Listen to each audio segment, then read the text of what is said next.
Inauguration కార్యక్రమాన్ని ప్రారంభించుకున్నాం. ఇప్పుడు Banjara language ఎందరో పరిశోధకులు ఉన్నారు. అందులో వీరు ముందుకు వచ్చి అమరవీర వరప్రసాద్ గారు,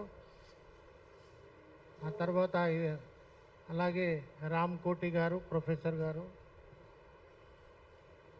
వెంకన్న గారు, ఇక్కడ ప్రముఖులందరూ కూడా ఈ వేదికపై కూర్చున్నారు. మీ వరకు వచ్చేటప్పటికి మీ కరెక్ట్ ఫామ్లోనే ఇస్తాను, don't worry for that. Banjara భాష అంటే చాలా ప్రాచీనమైన భాష. ఈ భాషలో 27 పేర్లతో పిలువబడతారు, 17 ఉపనామాలతో దీన్ని గుర్తిస్తారు. అయితే 27 పేర్లతో పిలువబడే బంజారాస్ అందరూ కూడా మాట్లాడే భాష బంజారా భాష, గోరుబోలి భాష. గోరుబోలి అన్నా బంజారా అన్నా ఒకటే. అయితే ఈ గోరుబోలి బంజారా భాష ఏదైతే ఉన్నదో ఇది చాలా విశిష్టమైన పేర్లతో పిలువబడే భాష ఇది. అయితే ప్రధానంగా మా పూర్వీకులు, బంజారా పూర్వీకులందరూ ఈ భాషనే రోటీ బేటీకా వ్యవహార్ అంటూ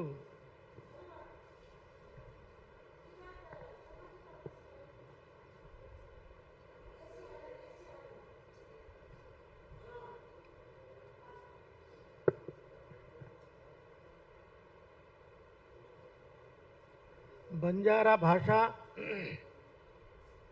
మీకు చెప్పినట్టు చాలా ప్రాచీనమైన భాష. ఈ భాషకు లిపి లేకపోవడం వల్ల మేము 37 సంవత్సరాల నుంచి ప్రయత్నం చేస్తూ ఉన్నాం. ఈ భాషను రాజ్యాంగంలోని 8వ షెడ్యూల్లో చేర్పించాలని కేంద్ర ప్రభుత్వానికి ఎన్నో దఫాలుగా ప్రతిపాదనలు పంపించాం. వారేమన్నారంటే, మీరు అసెంబ్లీ నుంచి తీర్మానం చేసి పంపితే మేము తప్పకుండా కన్సిడర్ చేస్తామన్నారు. అసెంబ్లీ నుంచి తీర్మానం చేసి దీన్ని పంపించడం జరిగింది, కానీ ఇంతవరకు కన్సిడరేషన్ రాలేదు. కారణాలు అడిగితే మీకు స్క్రిప్ట్ లేదు, మీకు బంజారా భాషకు ప్రత్యేకమైన స్క్రిప్ట్ లిపి లేకపోవడం వల్ల మేము కన్సిడర్ చేయలేకపోతున్నామని అన్నారు. అయితే యువకులందరినీ ప్రోత్సహించి మీరు లిపిని కనిపెట్టండి, స్క్రిప్ట్ను కనిపెట్టండి, మీరు స్క్రిప్ట్ను కనిపెట్టినైతే తప్పకుండా ఈ భాషకు గుర్తింపు వస్తుంది.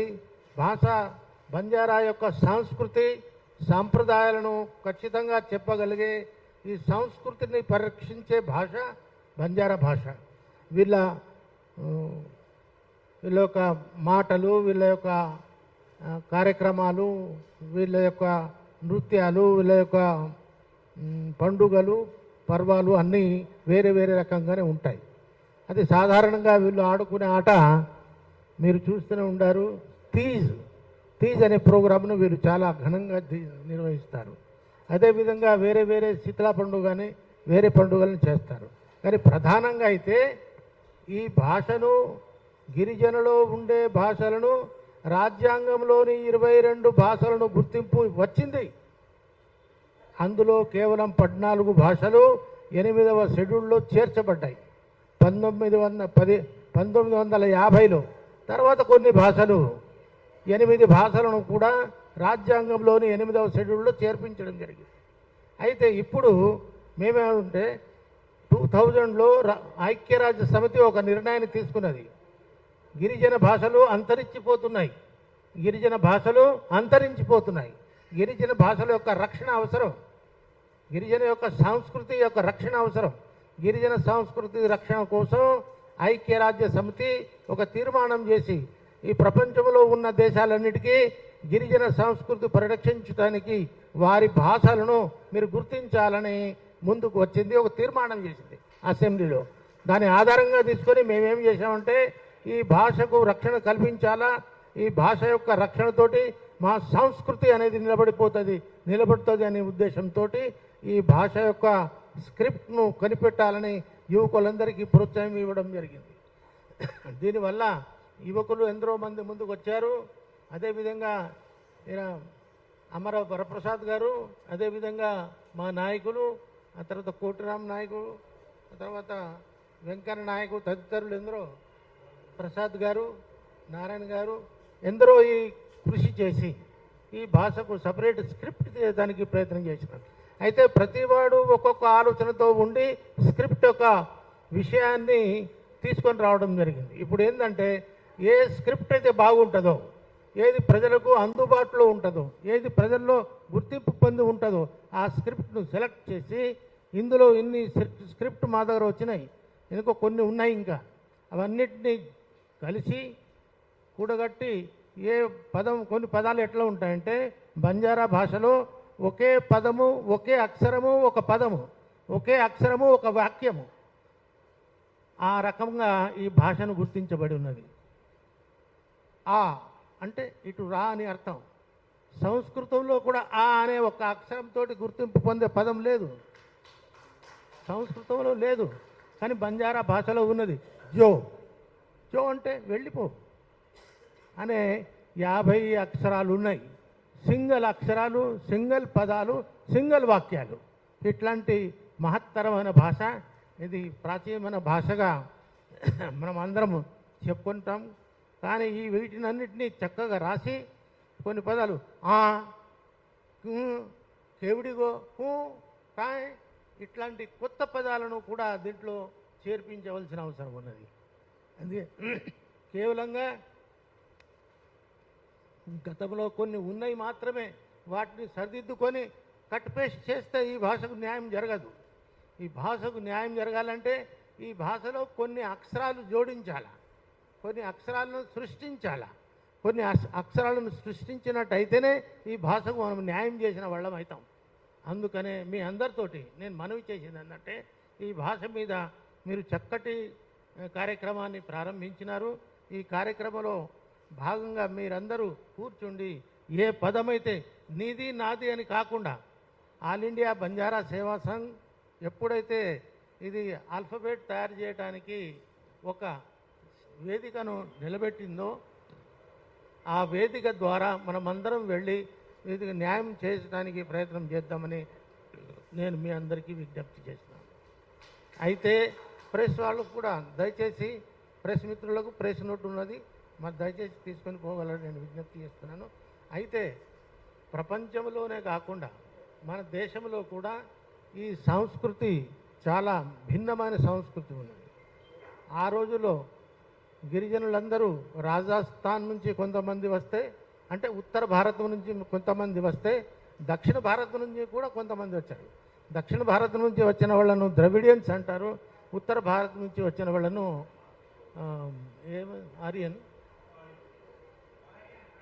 ఆర్యన్ అంటారు. ఈ రకంగా గుర్తించబడి ఉన్నది. కానీ బంజారా ట్రైబల్స్ వీళ్ళు నోమాడిక్ ట్రైబ్స్, ఒక దగ్గర స్థిరంగా ఉండి పనిచేసిన దాఖలాలు లేవు. కానీ 1875 నుంచి వీళ్ళు స్థిర నివాసం ఏర్పరచుకొని ఉండడం మొదలుపెట్టినారు. అప్పుడు వీళ్ళు ఘుమంతు జాతి, అంటే సంచార జాతి నుంచి మారి ఇప్పుడు వ్యవసాయం చేసుకుని బ్రతుకున్న వాళ్ళలో ఉన్నారు. కనుక ఇప్పుడు వీళ్ళు చదువు రావాలి, వీళ్ళు సెటిల్మెంట్ కావాల్సిన అవసరం ఎంతో ఉంది. ఎందుచేతనంటే వీరు ఎప్పుడూ కూడా తిరుగుతూనే ఉంటారు కదా, వ్యాపారం కోసం తిరిగింది కాదు, ట్రాన్స్పోర్టేషన్తో కోసం తిరిగిన వాళ్ళు.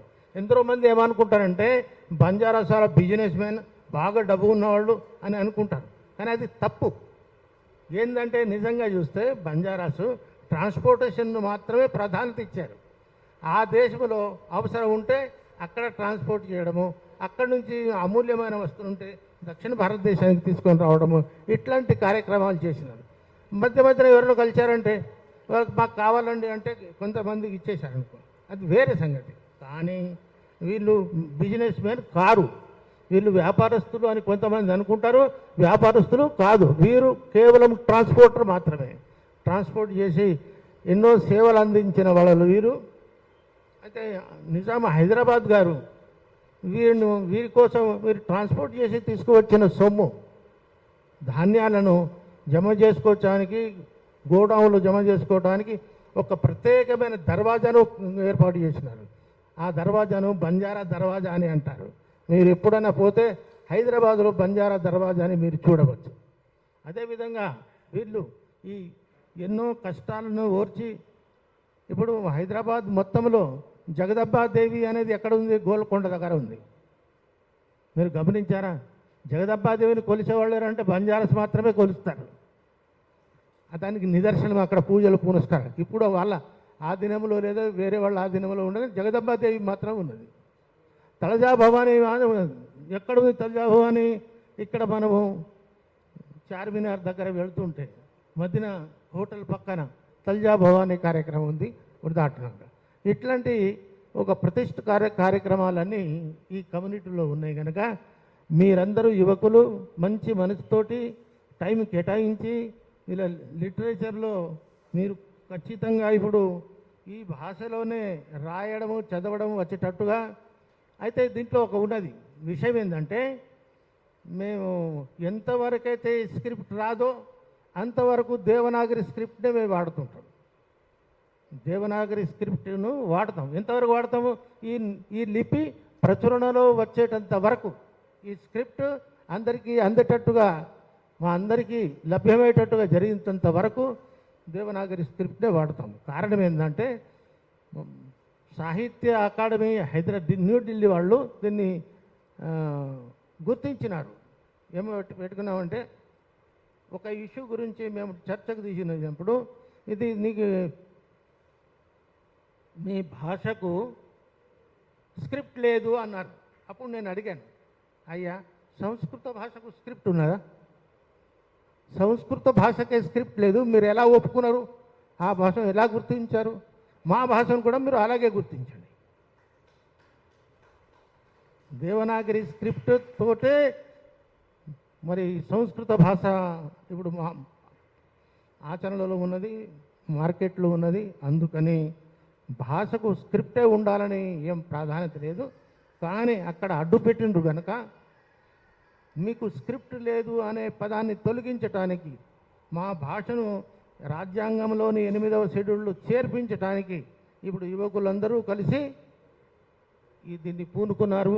మీకు అందరికీ శుభాకాంక్షలు తెలియచేసిన సంతోషాన్ని వ్యక్తం చేస్తున్నాను. అటువంటి ఇప్పుడు దీని మీద ప్రెస్ కాన్ఫరెన్స్ కాకుండా మనం ఒక డిబేట్ అనేది పెట్టాలా, మనం కూర్చోవాలా. కూర్చొని నా అనే పదానికి ఏ రకంగా రాస్తే బాగుంటుంది? హనుకు హనుకు ఆజోని అంటాం. ఈ ఆజోని అనే రాసేది ఇది కొత్త పదాన్ని సృష్టించాలి, కొత్త వర్డ్, కొత్త అక్షరాన్ని మనం సృష్టించాలి. అయితే ఈ భాషను కనిపెట్టే నాయకులు మరి స్టూడెంట్స్ ఎవరైతే ఉన్నారో వాళ్ళు ఈ భాషకు న్యాయం చేసిన వాళ్ళు అవుతారని నేను నమ్ముతున్నాను. అయితే రుక్మిణీబాయి గారు ఇక్కడ ఉన్నారు, వారు ఆ తర్వాత వారి ఒపీనియన్ కూడా తీసుకుందాము. ఇది అమర వరప్రసాద్ గారు కూడా ఉన్నారు, మా నాయక్ గారు ఉన్నారు, మా కోట్యా నాయక్ గారు ఉన్నారు. వీళ్ళందరికీ పేరు పేరున నమస్కారం తెలియజేస్తూ సెలవు తీసుకుంటాను. మరి ఈ పేరు మన వీరన్న గారు ఎంతో కష్టపడ్డారు భాషను మంచి లెక్కలు తీసుకురావడానికి. వ్యంగ్యం ఏ భాషను ఏ రకంగా ప్రొనౌన్స్ చేయాలనే విషయాన్ని వారు చాలా చక్కగా చేశారు. వారి సలహాను మేము తప్పకుండా తీసుకొని ముందుకు వెళ్ళవలసిన అవసరం ఉందని తెలియజేస్తూ, ఇప్పుడు ఈ బంజారా భాష యొక్క ఆల్ఫాబెట్ మొదలు ప్రారంభించాము. ఈ సంవత్సరం ఆఖరికల్లా ఒక ఫైనల్ స్టేజ్కి వెళ్ళి దీన్ని డిక్లేర్ చేస్తాం. ఈ భాషకు ఈ ఫలానా స్క్రిప్ట్ ఉంటుంది, ఈ స్క్రిప్ట్ ద్వారా దీన్ని వాడుకోవాలా, ఈ స్క్రిప్ట్ను మనం అందరం గౌరవించాలి. ఈ స్క్రిప్ట్ని ఉపయోగిస్తే ఎలా ఉండాలంటే, ఈ ఒక ఉత్తరం రాసినామనుకో, ఆ ఉత్తరము ఉత్తర భారతదేశంలో ఏ చదివినా చదువుకోగలగాలి. అరే ఈ బంజారా భాషలో ఉన్నప్పటికీ ఇది ఉదాహరణకు గుజరాతీలో ఉన్నది, మరాఠీలో ఉన్నది. మరాఠీ భాష గుజరాతీ భాష ఒకే రకంగా ఉంటుంది, కానీ పైన మాత్రం మాత్రలు వేయడం కానీ గీత గీయడం కానీ ఉండదు.